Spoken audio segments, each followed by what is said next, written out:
If you think you've seen this before, you have. You have seen it before, but in keeping with my own attitude about cooking, that is, it has to be fun. It has to be creative. Well, this time I made it fun, creative, tasty by cooking this pork and beans in wine. First things first, I use salt pork as the pork. Cut them up in bite-sized pieces and I placed it in the microwave oven at first for 1.5 minutes. It wasn't done quite enough for me, so I placed it back in the microwave oven for another 35-40 seconds or so, and then placed it on paper towel because I wanted to drain all that fat from it. And it seemed to work after all. I think salt pork is nothing but salt pork, period. Then I use kidney beans. I use the least expensive one I could find because I believe that beans are beans. Why spend the money on the high-priced bread? Then the secret ingredient, Merlot. About 1/2 cup to 3/4 cups of Merlot wine. All I had to do, really, was to pour it into the beans and just let it simmer in the wine. That was the idea anyway. So, Merlot wine poured into the beans, and it almost covered everything, but not quite, as you might have noticed. Then, the next evolution, of course, is to add the pork. Don't forget what I said about the pork, in that I took most of the fat out of the pork by putting it in the microwave oven for a few seconds. About 2 minutes total, maybe a little bit more. Once that was in there, of course, then everything was cooking as I wanted to be.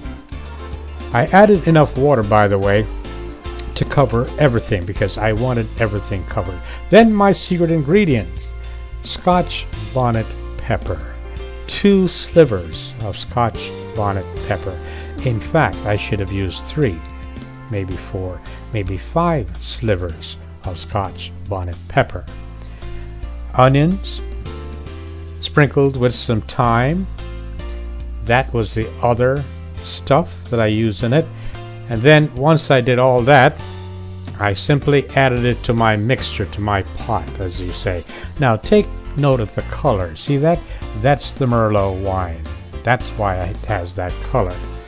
In it went, and once it was in, of course, all I had to do was to bring it to a boil and then bring it to a simmer. Put the lid on for about 2.5 hours because I wanted it to really amalgamate. I don't know if that's a word or not, is it? And of course, what's pork and beans if I don't have some dumplings in it? I did a little different this time though. Notice that instead of using butter in my dumplings, I used oil and vinegar, a little bit of oil and vinegar in there, just a tiny bit after I added the garlic powder and salt.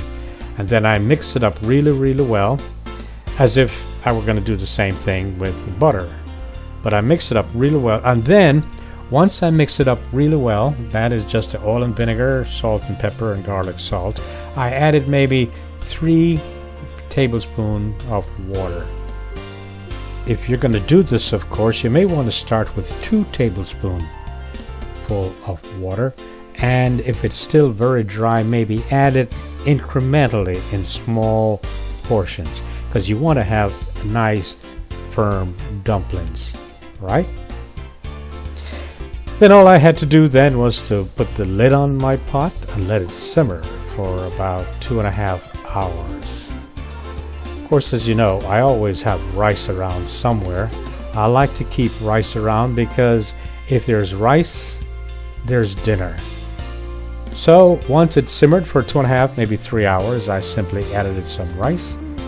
And I've got to tell you, the Merlot wine added just the right amount of flavor for me.